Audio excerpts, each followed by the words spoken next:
episode of the Decoding with Winfo podcast. Today I'm joined with 3 recent graduates who now currently have roles at AT&T. If you guys want to just go down and give us a quick intro about your journey and your current role at AT&T. Sure, should I start? Awesome. My name is Tania. I am a little under the weather today, hence the mask, but I am a technical business manager at AT&T, and I currently work as a product owner. I actually went to UW and graduated December 2022 and started my role at AT&T last July. I have a background in data science and data analytics, and working as a PO has been really fun so far. Hi guys, I'm Chloe. I graduated from UC Berkeley this past August, so I'm the newest member of the AT&T Technical Development Program, but I work as a data analyst, and basically what I'm doing right now is working on a time audit tool, but I also do data analytics for the internal business team that I'm working on. I started out as a data science and business major, thinking I was going to go into product management, but I decided to switch once I realized I kind of wanted to be more technical for a bit before I switched into a management role. And hi, I'm Arielle. I also went to Berkeley. I graduated last December with a degree in data science, so I started at AT&T the following January as a data analyst. But the work that I do is more data engineering focused. I do more like pipelines and loading, scripting, a lot of coding. Nice to meet you guys. We're so glad to have you and, decode a little bit about your own journeys. Can we start off by telling us a little bit about what a day in the life looks like for you? Sure, I guess we'll just go in this order. Yeah. So for me, as a product owner, my day starts off a little early. I have daily stand-up meetings with my team of engineers. That's every single day at 7:30 a.m. So I do my stand-up call, basically go over a lot of the backlog items we have, some of the features, get updates from engineers, and then if I have a new feature or story that I need the engineers to work on, I present that, bring it up, and we kind of spend the rest of the day. I spend the rest of the day working with other engineering teams, some of the marketing teams, and some of the execs working on what should be our next set of features that we want to plan. I write a couple stories for it, and just take kind of meetings all day and work in that area of planning and writing down things for what we should do next. I think a good thing about the rotational program is your day could look like anything. I feel like for me, I've had a lot of projects since I first started, and what I'm doing right now is more of a data governance research project. So like how AT&T should integrate their data. So right now, my day consists of reaching out to people across different organizations and interviewing them and conducting research about their data practices and finding potentially an internal tool that we can use to integrate our data more smoothly. So right now it's a lot of researching and talking to people. So my day is also start with a daily stand-up where I just kind of give updates on what I did the day before. And then getting into work, it is usually just like fixing code that maybe didn't work the day before. And also a thing about the rotational program is you can go into something that you don't really know how to do, and the team that you're put into, they kind of know that. So a lot of my day-to-day is also still just like learning the softwares that I'm being presented with. So for me, it's more like an iterative process of like trying to get something to work and being like, oh wait, no, I can't do this on my own. And setting up calls with people on my team to kind of mentor me and make sure that like I do know where I'm going. That's basically it each day. Yeah, thanks for sharing. You mentioned the rotational program. Could you tell us a little bit more about what that program entails and how you kind of were first introduced to it? So we're all part of the TDP program, or the technology development program. There are a few different roles you can go into, like software engineers, data analysts, or business managers, and DevOps engineers. Not too sure what those. And it's a 2-year program. Okay. And the goal is for you to kind of be with the team for about a year at a time. And before you start at AT&T, they kind of ask you what kind of like things you want to focus on, or like what things you already have experience in, what you want to build experience in. So for me specifically, I wanted to try more data engineering, but that's just because I didn't really get to do that while I was in school. I did more like visualization work or like data science and like ML work. So it was just kind of my chance to try something that I haven't before. So I think like my coding, like Python, Java skills were a lot stronger than like my SQL skills. But indicating that like I wanted to try that out in this rotation allowed me to kind of learn on the job, which is really cool. So yeah, and then my next rotation, I'm hoping to maybe just to get into more data science work. Okay, Yeah. sounds good. Going back to your college journey, could you guys tell us a little bit more about what you majored in and kind of the activities and extracurriculars that you took on during your 4 years? Yeah, absolutely. So I feel like I have a very interesting story of how I landed here. So I transferred into UW, and once I transferred in my sophomore year, and the moment I transferred, COVID hit, so everything went remote. And in general, I feel like I had a very fragmented college experience, Yeah. which is very different than like the traditional ways that we've all seen in like, you know, movies and TV shows and stuff. I totally feel like I did not have that because of COVID and also because of the transfers. Yeah. But because everything went remote, I found that I had a lot more free time on my hand. So I started working full-time at Microsoft actually. Okay. I was working as a contractor, but I worked full-time I worked 1 year as a data analyst and then 1 year as a program manager. And so honestly, those 3 years were really hectic for me because I was a full-time student and I was also working full-time. But it was really, really cool for me to learn a lot of the skills I used in school, specifically my data visualization skills. So I did a lot of, everybody hates R, but I love R because I feel like it's like idiot code. But I did a lot of my statistical classes used R a lot, and so I used R Studio for that a lot, and Python. Python and R were two things that I used a lot. And then, you know, we had random things like Power BI and Tableau, and so I felt it was really cool to learn the stuff that we were learning at school in terms of data visualization and actually use that to create reports and documents for work. But yeah, so after Microsoft, I was done, and then I took a quick little break, and then I started AT&T once I got my offer, and yeah, I've been here ever since. Yeah, I think, you know, we both went to Berkeley. I think Berkeley's kind of known for the intense activities that are in it. But as for education, I think Berkeley Data Science definitely prepares you with the different classes they make you take. I think I was also a business major, so there was a class that you could use that counts as both majors where you also learned R. I did not fall in love with it, unfortunately, but we also learned Python and SQL. Very broad, not very in-depth. You could go into it if you wanted to, but I think the rigor of the classes definitely helped with the baseline knowledge. As Arielle said, with the rotational program, you definitely have the opportunity to delve into that more, but it's nice to get that broad kind of taste of everything. And I was also in a club on campus where we did contract work to specific companies. So with that, I was able to collaborate with different students from different technical backgrounds and work for companies that sometimes took what we gave them and sometimes didn't, but it was all part of like the learning process. And I got to learn different skills like product management, UI, UX, data science, and I think that gave me a very varied experience when I went into recruiting. So my journey to data science was kind of like a little weird. I started off, well, I went in like thinking I wanted to do data science, but then I took my first like math and CS courses at Berkeley, and like I came from a performing arts high school, so I didn't like ever actually take any courses like that. And I was like humbled like very quickly. And also my first year was remote, so I didn't like know anyone. Because I also kind of went to like kind of like a lower income school, so like it was just me and one other person who ended up going to Berkeley. So yeah, I was just kind of like, oh wow, I'm just like stupid.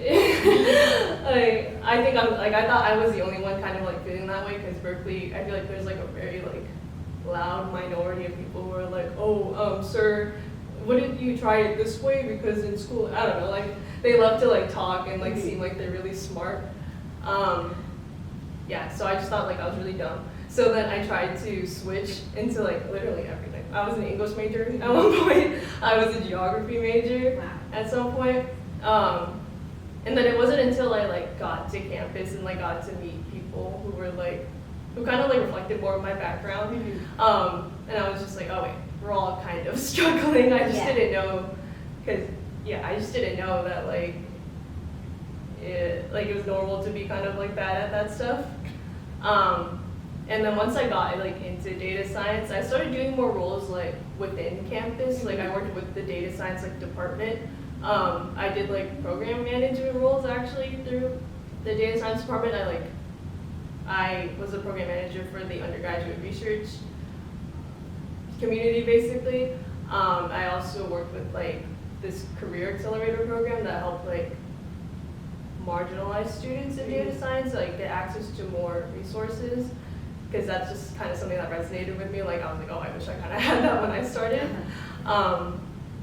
And then outside of that, I did some clubs, but the one I ultimately did was more like data science for social good, because I was really into like nonprofit work. So I did projects through that. I think a lot of our viewers are also in the same position where they're actively looking for opportunities, whether that be through clubs or external work. How would you guys suggest is the best way to go looking for those opportunities, or like really get those opportunities that can enhance other sides of your resume? I think it's hard. It's really hard being a student, and it's really intimidating when it seems like everyone around you is involved in something or another, and they're not just part of the club, but they're in some sort of leadership position or taking some initiative, and you feel like you're behind. And I feel like that's really, really stressful as a student. It can really lower your self-esteem.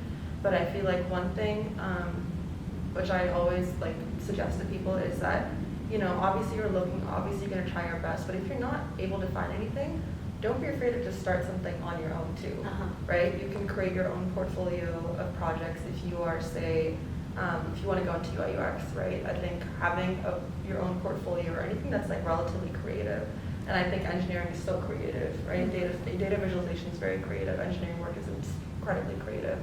And I think having your own portfolio is a great way to show that, one, you're not afraid to take initiative, right? Two, and you're also really invested in learning and growing. Because it's not going to be perfect, but at least you're taking the time and effort to create something and use the skills that you have. And with the mindset that I want to continue to learn, I'm kind of showing my progress. So that's one thing that I always suggest people: don't be afraid to take matters into your own hands. I think that also includes like organizations you may join. Like if you decide to work for the Career Center, for example, there's a lot of opportunities within that you could maybe help the way they organize how they keep track of students or something like that. So when you have experiences that you want to talk about, the most important thing is not where those experiences came from or like the name attached to them, but what you can pull from it as to what you learned or what skills you may have developed or how you take initiative. So I think putting yourself out there is definitely important, but knowing what type of impact you can make or what you can learn from it is definitely crucial. So the question was like how to find opportunities as a student. Yeah. I think it is just making sure that you are up to date with whatever your school offers. There was always a lot happening that I didn't even really know about.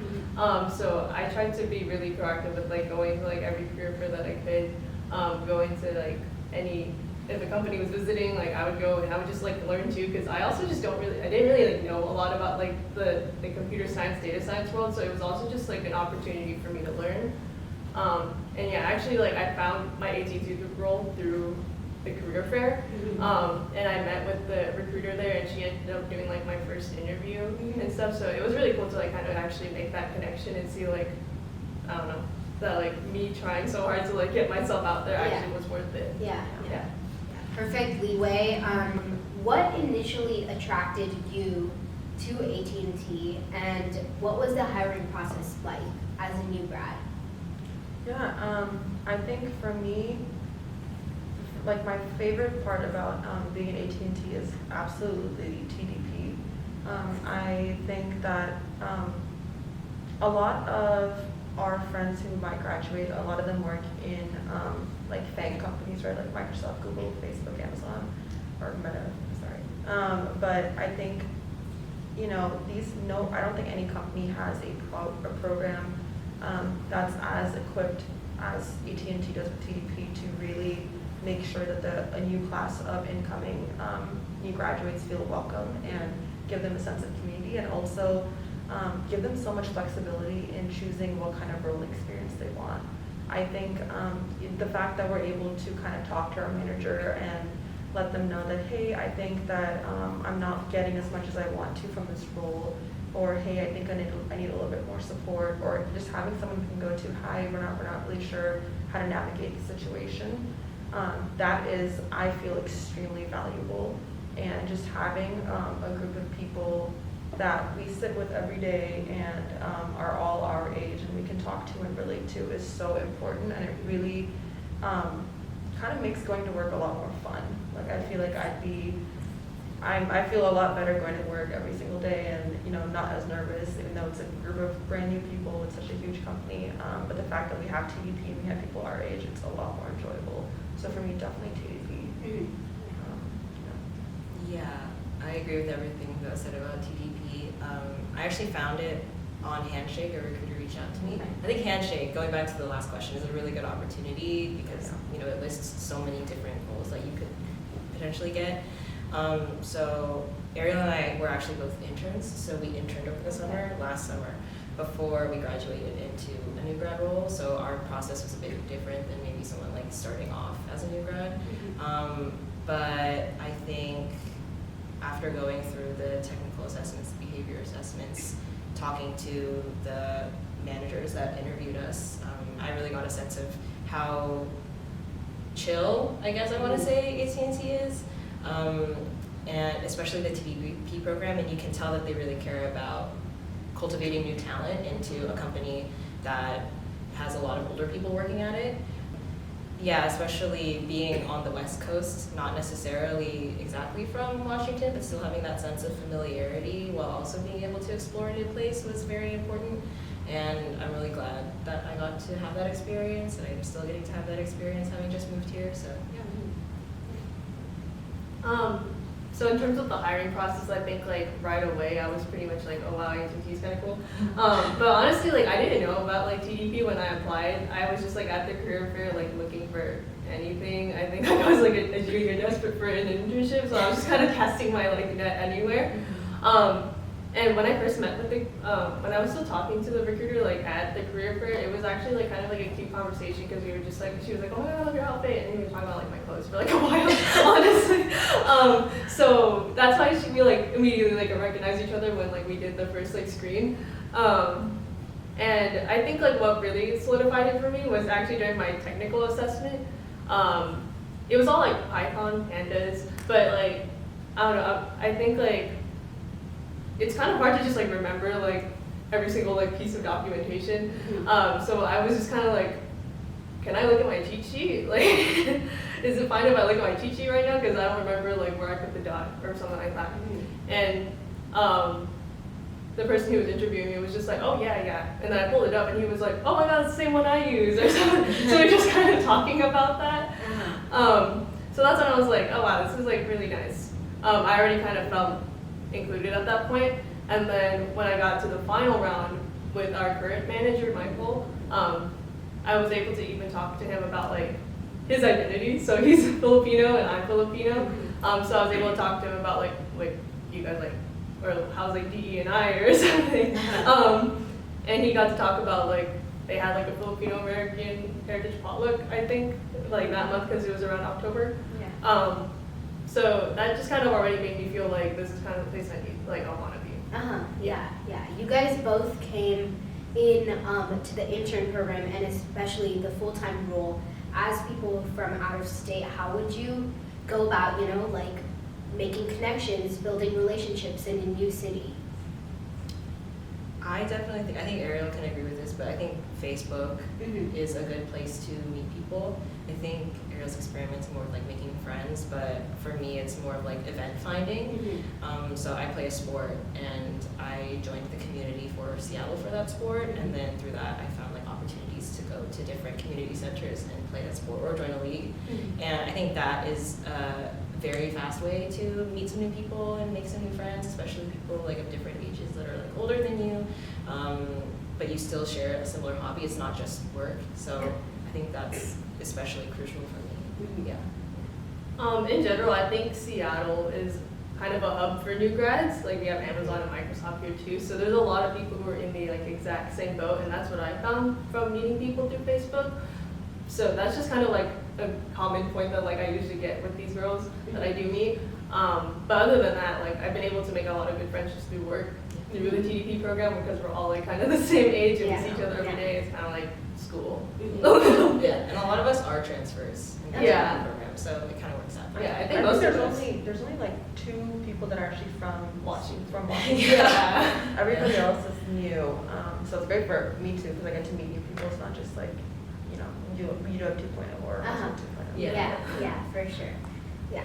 A question we get asked a lot is how to turn, those skills and projects that you do in your college time into real valuable experience and topics that you can talk about with recruiters and during your interview. What were like the challenging products or projects that you did in college that you think had the most impact on you in your professional life now? Obviously with my background, I worked as I worked at Microsoft as a contractor, right? And that definitely had a lot of valuable things and situations and stuff that I could talk about in my interviews. But also just the idea of the fact that I was doing something other than school, and that like just having something else that you're doing on the side, that itself can make for a variety of different interview questions, right? Like, tell me about a time you've been really overwhelmed or you've had a lot on your plate, and how do you manage that task? Even if it's asking a scenario about how would you manage a bunch of tasks, you can use just the idea that, when I was in college, I was very busy and I was working and blah, blah, blah. You could work as a barista, you could work at the library, you could work as a TA, whatever it is, right?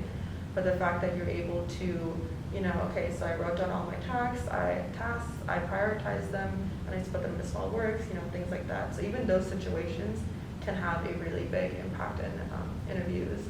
I feel like in general, they're not always looking for experience, right? Because they know that we're college students. We're not going to be working at these big fancy companies. Not everyone gets the opportunity.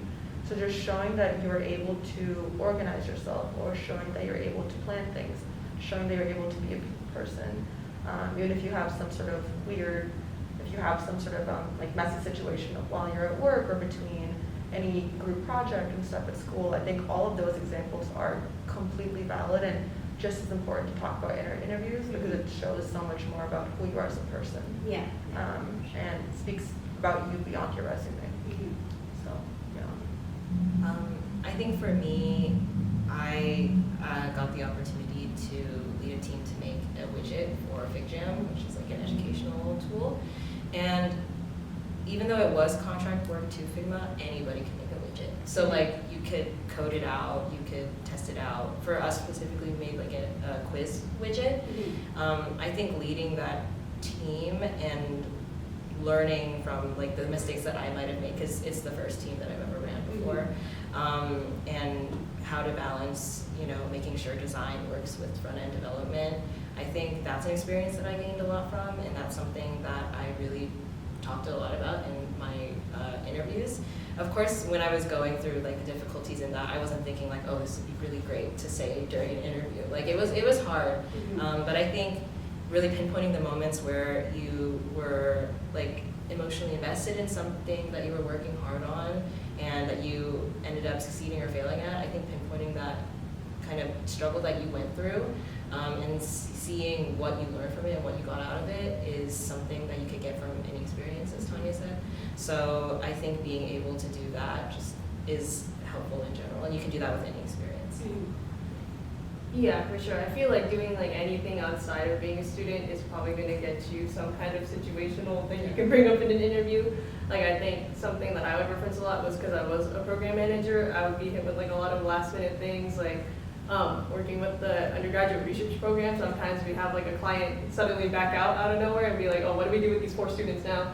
We have to figure out where to put them, and it's just kind of like fast thinking. And those are the kind of things that like I would bring up for interviews, just being like, oh, this is the problem, this is what I learned from it. I don't think like I had too many like technical things that I could have brought up in those types of interview questions. I did like work for a startup for like a very short period of time, and I was like, well, I said I was like prepping data for like machine learning models. I was just data cleaning, but like you gotta learn how to make it sound like a lot nicer than it was. Yeah. And so something like, I didn't even really bring up a technical thing with that. I think like when I would talk about that experience, it would be more like, oh, I didn't really know how to use the software they were using, and I was too shy to even say anything. Yeah. And that kind of brought me down, so I learned I should reach out for help. So it's just stuff like that. But I don't think like I really had any like technical challenges that I could have like brought up in interviews. Yeah. What would you say are the most important skills or personal traits that are essential for success in your roles? I think, yeah, go for it. Yeah, I think not specifically to my role, but in our position in the rotational program, I think one of the #1 traits is to be scrappy and be able to notice when you're kind of in a lull in work and you need to reach out for more opportunities. Because we're, how you say, like low on the totem pole in a sense, we might be, with these other teams that we're on, it might be hard for us to speak out and be like, oh, can someone assign me work? I want to learn this skill, I want to learn this skill, I want to be on these projects. So I think having confidence and a growth mindset and being able to reach out and advocate for yourself, even if you might not necessarily know the skill that the project requires, knowing that you'll be able to learn it with your tenacity and with whatever determination you have is really crucial for you to get the projects that will help you develop new skills, because you don't want to just keep doing the same thing that you know you're good at, unless you want to get really high and excel and become an expert in that. But even so, it's important to diversify your skill set, especially in an entry-level program like us. So yeah. Great answer. Yeah, I think like kind of going off of that, you should be pretty adaptable. At least with, I don't think that's like a thing that's specific to our program. I think that's just like any new position that you do, because being in the real world and like doing real like data work is very different from like doing a project for school where it was like set deadline, oh, you're gonna have this done by this day, this done by this day. I feel like things have been like pushed and like brought up like within my team like so many times. Like I think there's one project they were like, oh, we're gonna have this done by April, and they're still working on it. It's November, so that's just something that like you just have to learn how to like kind of go with the flow a little bit, to be able to, yeah, not get like I don't know. And then other things are like I was working on something for a while, and then suddenly they were like, oh, we need this done by like the end of the month because we're shutting down that platform. And it was like October 28th when they told me that, so I had to really like lock in for that. So yeah, I think it is just being adaptable. But like being a data analyst specifically, I guess you gotta be like detail oriented, because there's a lot of stuff that I miss, and that always turns out to like way bigger problems than I think it's gonna be. And yeah. I think for me as a product owner, one of the biggest skills that I have developed a little bit and absolutely still need to continue developing is actually negotiation skills. And I think that is so important because in my role, I am responsible for that feature and that product, right? Like, yes, I have engineers, I have a scrum master, and I have architects working on this product, but at the end of the day, if that is not delivered by a certain time period, I'm the one responsible for it. So having the ability to negotiate and to advocate for your team, I'm responsible for my engineers, but I'm also an advocate for them, I'm managing them. So being able to talk to execs and VPs, and when they tell us, they tell me as a product owner that, hey, I need you to deliver this by XYZ time, and I'm only gonna give you XYZ amount of money. So being able to have that foresight and being like, hey, that's not possible. We don't have the bandwidth to take that on. We can't do it in 3 months, but how about 5 months and a little bit more money kind of thing. So negotiation skills are extremely important.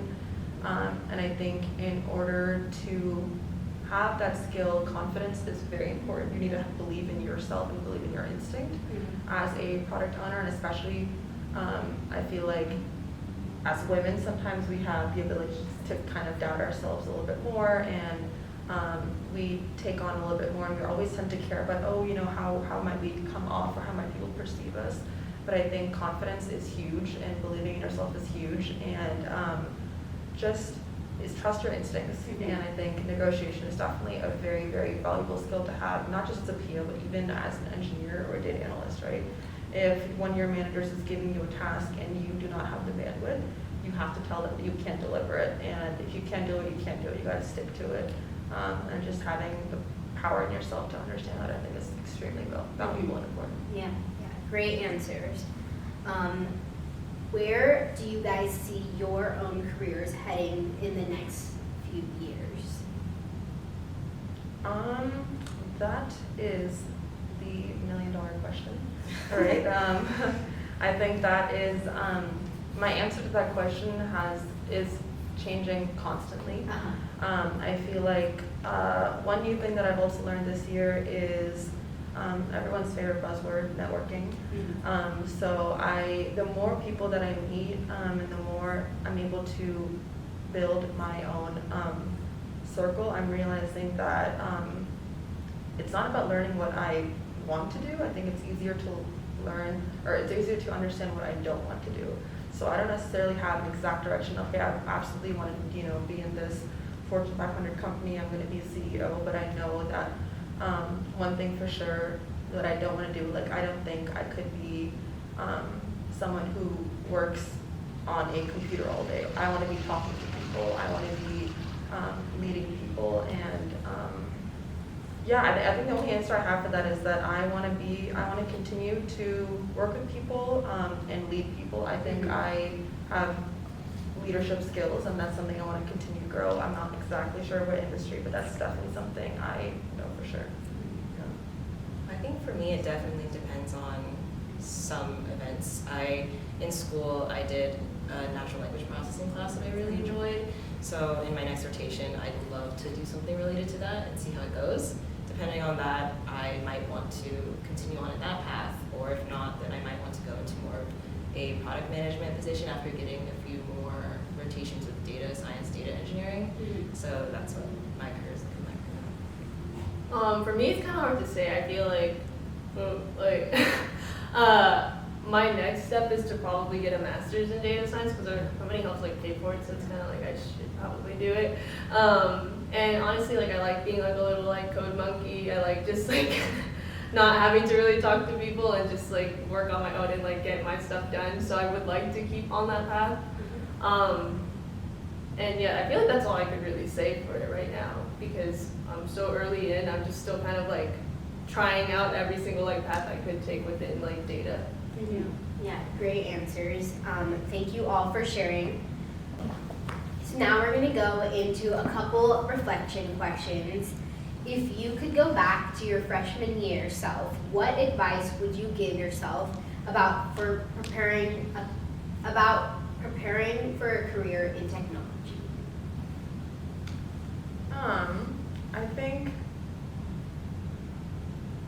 if I could go back and tell myself, I think I would tell myself that it's all gonna work out and it's all gonna be fine. I was, because of how fragmented my college experience was, I was such a nervous and anxious student. I was stressed all the time, and I was really worried that I'm never gonna end up finding a job, and my parents spent all this money into my education and nothing's really gonna work out, and I was I just doubted myself a lot. And I think one thing, it's not specific technical feedback and advice, but I think one thing is that just knowing that, the industry we're in, it's always going to be there. It is the future, and we will all, I promise, be fine. I wish, everyone says that at the end, but I really wish I processed that and understood that. That being said, I think one thing that I'm really glad I did was, not being afraid to take like alternative routes. Like if I was having a lot of trouble finding an internship, and I found this random contract position online, and I was like, yeah, you know what, screw it, just take it, find it. Yeah. And I thought I'd be unqualified for it, and I wasn't gonna learn, I wasn't gonna be good enough for that job. But sometimes learning on the job is just the way it is. I feel like we're still always learning on the job, and just kind of fight through the imposter syndrome. Imposter syndrome is bullshit, sorry. So just fight through it, and I promise it'll be fine. I definitely tell myself to take more risks, especially in tech. I feel like I was overwhelmed by my lack of skill compared to some people who are just, board cracked and have been coding for basically their entire lives or seem like they have. And I think that prevented me from going out for certain opportunities because I thought I would get them. I think that's not the way to go. I think you always have to put yourself out there. And definitely something I would also say is to not really be afraid of change. I think I could have developed a lot more as like a person from high school if I had kind of accepted that change is inevitable and that, it's a good thing and you learn from experiences, and to implement things you've learned to become a better person.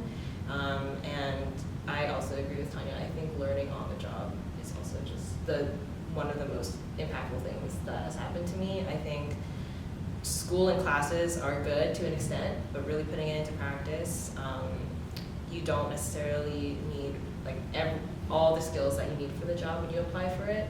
I definitely think trust that you will be able to learn it while you're working. If I can go back and talk to my freshman year self, I would definitely just say it's okay to not know everything. I also had a lot of trouble just transitioning to college in general because I was a first generation college student. So I really didn't know what I was getting into with my field and even just college in general. And I moved from San Diego to Berkeley, which is a lot farther than I think people think. And the culture was also really different, which I thought I wouldn't expect that because I was it's still California. Yeah. But there's a very big difference between Bay Area and SoCal. So yeah, I would say that it's not, it is okay to not know everything because I was just really hard on myself, especially in the beginning, like I said. There was a point where I was should I just drop out and do a vet tech program or just something random? I really just wasn't confident in myself and my abilities just because I was it felt so foreign to me. Yeah, great answers and great advice. I'm sure it'll be helpful to any students who are looking to, find their way, find their niche throughout the ever-changing aspect of technology.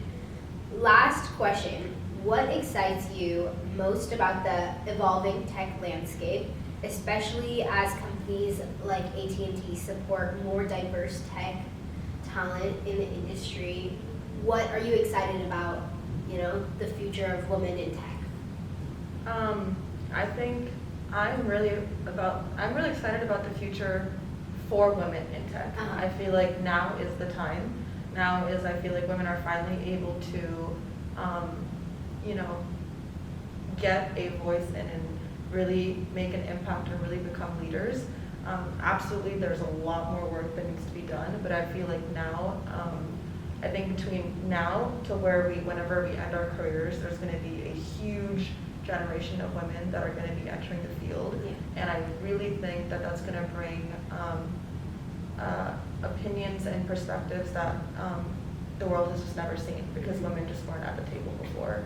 So I feel the change, the technology world is going to be amazing. It's going to be great, and it's going to be because women are now starting to come in, and we're going to bring a fresh perspective and a fresh voice. And I think it's going to be a lot more. I hope that it's going to be a lot more inclusive, a lot more accessible, and it just becomes a place where we're all able to support each other. So I think now is the time to enter it, and just ride the wave. Yeah. I like that. I think with everybody that I know that is extremely capable in tech, a lot of them are women. Some of my closest friends I feel will make such a big impact in the tech industry. I think with people like that, or women who lead the way, it comes with other women finding themselves within these role models and joining in. And I think that's very exciting to see, seeing so many powerful women tech and inspiring people, because I know I could have used someone like that when I was deciding whether or not to go into tech. I think specifically around the different technological advancements like AI, for example, I think that gives such an opportunity to have diverse discussions about the effects of AI, having ethical, moral discussions about it. I think that could bring a lot of diverse perspectives into tech, more than there were before. And I think women or other minority groups could play a really big factor in that too. So, yeah. I think it's not just like women, I think just like younger people being able to go into tech is really cool, just because I think even at AT&T there's a lot of different teams that are kind of stuck in their ways, and we just kind of have to adapt to it. But I think like as more young people are joining these teams, we are able to just kind of say like, oh well, this is the way I learned how to do it. I think it's a lot better. I've personally been able to do that within my team, and it helps me feel like a lot more like impactful. In terms of like women joining tech, even in my team, I'm like the only girl, and I think exciting to maybe see the shift of like just the culture in a lot of companies shift to not be so like sports based or like just generally like masculine activities. So yeah, I'm excited to see where that goes in the future. Yeah. Yeah. Can I ask? Yeah. I feel like for women, specifically at AT&T, in my experience, I do think men still play like a factor in it, because like some of my mentors that I've met at AT&T are men. So I have like men and women mentors, and I think that's very crucial too, as we see more young women going into the workforce, being able to find advocates for us as we go into promotions and higher ups. I think no matter what gender you are or what background you are, you can be a mentor to someone else of a certain gender and help advocate for them and their experience. And I think for my team, I've seen it, and it's helped me build confidence to want to mentor someone else. So I think it just goes down like a certain chain, and the impact could be very positive. Yeah, thank you all for sharing. That was a great answer. We're so grateful that you guys are able to come and share your insights, whether that be about the program at AT&T or just your journeys through navigating technology.